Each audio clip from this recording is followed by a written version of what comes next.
Hola mi gente, hoy toca adentrarnos en un relato que ha dado mucho de qué hablar, y no por su heroísmo, sino por su evidente enaltecimiento a la promiscuidad. El caso de Molly Cosham, una mujer que enfrentada a un cáncer terminal decidió que su última misión en la vida no iba a ser buscar la paz, ni la redención, ni el amor, sino el placer puro y desenfrenado. Dying for Sex, una serie que Disney Plus estrenó el 4 de abril del año 2025, nos presenta a Molly, interpretada por Michelle Williams, como una mártir de su propia lujuria. Pero, ¿consideramos esto un acto de liberación o una patética huida de la realidad? Vamos a diseccionar esta historia que nos muestra cómo, incluso al borde del abismo, algunas personas eligen revolcarse aún más en el fango. Molly Cosham nació el 19 de julio de 1973 en Nueva York en el seno de una familia disfuncional que parecía destinada a dejarle cicatrices. Su padre, Alex, un manager de bandas como Reo, Speedwagon, y su madre, una mujer atrapada en la adicción al perico y la ansiedad, se separaron poco después de su nacimiento. A los 7 años, Molly sufrió un trauma que la marcó de por vida. Para variar y no caer en la costumbre, el novio de su madre, tras proporcionarle sustancias ilícitas, terminó dándole clases de violín, sembrando en su psique ya una fractura que le iba a perseguir hasta sus últimos días. Ella crece buscando estabilidad, algo que creyó encontrar en su matrimonio de 15 años con un hombre que según ella la amaba, pero con quien la chispa sexual se había apagado hace mucho, debido precisamente a la quimioterapia que afectó su líbido, a una primera quimioterapia a la que ella se somete. Molly es una aspirante a escritora con un máster en escritura creativa por la New School University. Ella se muda a Los Ángeles, donde conoció a su mejor amiga Nikki Boyer en un curso de actuación. Todo parecía encajar hasta que el destino le dio un golpe brutal. En 2011, Molly fue diagnosticada con cáncer de mama, se sometió a quimioterapia, radioterapia, una mastectomía bilateral y reconstrucción mamaria, pensando que había vencido a la enfermedad. Pero en 2015, a los 42 años, el cáncer regresa con una sentencia de muerte, etapa 4 con metástasis en los huesos, el cerebro y el hígado. Fue durante una sesión de terapia de pareja, mientras intentaba salvar su matrimonio, que recibió la noticia. Su esposo, convertido más en un cuidador que en un amante, ya no la deseaba. Ojo, aquí hago un paréntesis. Esta parte donde dice ya no la deseaba es según la narrativa de la serie, porque en realidad no sabemos a ciencia cierta qué pasaría por la cabeza de este hombre. Por otro lado, señalar algo muy particular, ¿no? Ella alegaba mucho que había perdido la libido por causa de la primera quimioterapia. Y yo me pregunto, ¿y si perdiste la libido, cómo es que te dio para este viaje desenfrenado de lujuria y sexo? Aquí encontramos una contradicción importante, pero bueno, no nos detengamos acá. Molly, en lugar de buscar consuelo en su familia, en la espiritualidad o en alguna clase de legado significativo, toma una decisión que muchos colectivos woke han aplaudido como liberadora, pero que obviamente, en mi opinión, yo veo como un acto de egoísmo y de autodestrucción total. Ella deja a su esposo y se lanza a una cruzada sexual que la llevó a acostarse con más de 200 hombres antes de morir en el año 2019. Tras su diagnóstico terminal, Molly no quiso esperar a la muerte de brazos cruzados. Prefirió esperarlo, pero con las piernas, bueno, ya saben. En marzo de 2016 abandona su matrimonio, argumentando que necesitaba fomentar la autoexpresión, amigos, que no podía encontrar en su relación. En su blog, Everything Leads to This, traducido al español, todo me lleva a esto, y más tarde en su podcast Dying for Sex, co-creado con Nikki Boyer, Molly documentó su viaje de autodescubrimiento sexual. ¿En qué consistió este viaje? Bueno, aquí empieza lo bueno. En una serie de encuentros sexuales que van desde lo surrealista hasta lo grotesco, amigos. Un hombre que quería ser tratado como un perro y vivir en una jaula, por ejemplo. Otro con un fetiche por los pies. Uno que pedía ser pateado en las pelotas. Y así hasta llegar a 188 contactos registrados en su teléfono. Según ella misma contó.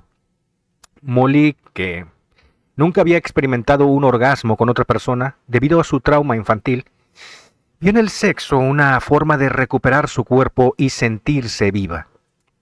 El podcast lanzado en el año 2020, un año después de su muerte, se convirtió en un éxito con más de 5 millones de descargas. En él, Molly y Nikki hablaban con humor negro sobre sus aventuras, mientras ella enfrentaba los altibajos de su enfermedad. La serie Dying for Sex, estrenada en Disney Plus en abril del 2025, adapta esta historia con Michelle Williams como Molly y Jenny Slate como Nikki, mostrando la búsqueda del placer como un acto de empoderamiento, el famoso empoderamiento, amigos. Pero aquí viene la pregunta que nadie parece querer hacer, ¿no? ¿Esto es realmente empoderamiento o será mejor una, no sé, una mujer rota huyendo de sus propios demonios a través de tener delicioso con gente completa y absolutamente desconocida? Vamos a decirlo claro, Molly Koshan tuvo una vida marcada por el dolor, eso es evidente, ¿no? Un abuso a los 7 años que la deja marcada. Una familia disfuncional que nunca le dio estabilidad y un cáncer que le arrancó cualquier esperanza de futuro. Pero su respuesta a todo esto no fue buscar precisamente la sanación o alguna, no sé, algo significativo o emocional. No fue tampoco acercarse a su madre, con quien finalmente se reconcilió en sus últimos días, ni tampoco quiso dejar un legado honorable para los que dejaba atrás. No, no, Molly eligió el hedonismo, acostándose con 200 hombres, como si el sexo fuera la respuesta a todas sus heridas. ¿Empoderamiento? Por favor. Vamos a no insultar la inteligencia de nadie. Esto es escapismo, una huida de una realidad que no quiso enfrentar. A ver, ¿cómo digo esto, no? Evidentemente enfrentarse a la muerte no debe ser fácil, pero considero que intentar buscar olvidarse de eso a través del sexo, no lo sé, lo veo muy similar a sumergirte en el alcohol o en el consumo brutal de sustancias. Mientras tanto tienes un esposo que te ama, que el tipo le dedicó su vida hasta donde pudo, hasta donde ella se dejó, ¿no? Entonces, no sé, son cosas que cuando menos te dejan pensando si vale la pena a veces sacrificar toda tu vida por alguien que literalmente no te valoró en sus últimos momentos, ¿no? Molly justifica su promiscuidad diciendo que quería sentirse viva, recuperar su cuerpo, pero amigos, ¿qué cuerpo estaba recuperando? Con todo cariño y respeto, uno que estaba siendo consumido por el cáncer, uno que ella misma exponía a riesgos aún mayores, riesgos innecesarios en un momento en que su salud era frágil ya. Sus encuentros no eran actos que crearan ninguna clase de conexión emocional significativa, ni siquiera pasión genuina, eran transacciones vacías, muchas veces con tipos que solo buscaban satisfacer los fetiches extraños. Digo yo, ¿dónde está la dignidad en dejar que un hombre te golpee, por ejemplo, porque llegó a pasar, o que te pida que lo trates como un animal? Molly no estaba recuperando su feminidad, estaba degradándola, convirtiéndose en un objeto de deseo para desconocidos, mientras ignoraba a quienes realmente la querían como su esposo, que a pesar de sus problemas estuvo a su lado durante 15 años. Y luego está el mensaje que deja con su podcast y su libro Screw Cancer, Becoming Whole, publicado en 2020. Molly se presenta como una especie de mártir sexual, una mujer que se liberó al abrazar su deseo. Pero ¿qué clase de mensaje es este para otras personas enfrentando enfermedades terminales, por Dios? ¿Que la respuesta al dolor es el placer vacío?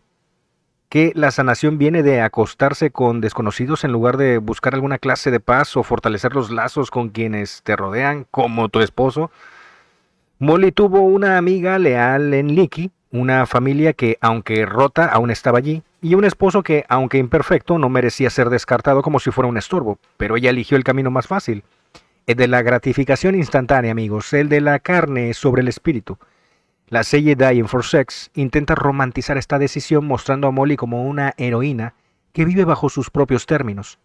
No te comas ese cuento. Lo que vemos es una mujer que, enfrentada a la muerte, no tuvo el valor de mirarse al espejo y sanar sus verdaderas heridas. En lugar de eso, se lanza al frenesí, a la perdición, al hedonismo delicioso. Y esto no hizo más que profundizar su vacío. Mientras el mundo le aplaude como valiente, y ya saben qué parte del mundo, obviamente, yo lo que veo es una narrativa progre que intenta vender la promiscuidad y el vacío emocional como un estilo de vida viable. Molly Koshan no fue un mártir, ni una pionera, fue una víctima, si lo queremos ver así, de sus propios traumas, una mujer que confundió la promiscuidad con la libertad y que dejó un legado tan efímero, sinceramente, o sea, algo que no va a pasar a la historia, y tan poco significativo como sus encuentros sexuales. El caso de Molly Cochan y su adaptación en Dying for Sex nos venden una historia de liberación, pero lo que vemos es una aberración. Una mujer que al enfrentarse a la muerte eligió el placer sobre la paz, el cuerpo sobre el alma y el egoísmo sobre su esposo. Molly muere el 8 de marzo del año 2019 a los 45 años, dejando tras de sí un podcast, un libro y una serie que glorifican su decadencia, pero aquí, al final, Molly no murió por sexo, como sugiere el título de su serie. Murió por cáncer y por una vida de decisiones que nunca la llevaron a la plenitud que tanto buscaba. Y bueno, muchachos, esto fue todo por hoy. Cuídense. Ya saben, si les gustó este video, les pido por favor que me regalen sus likes. Si no te has suscrito a este canal, hazlo. Y bueno, ayudarías mucho compartiendo este contenido si fue de tu agrado. Muchas gracias y nos vemos luego.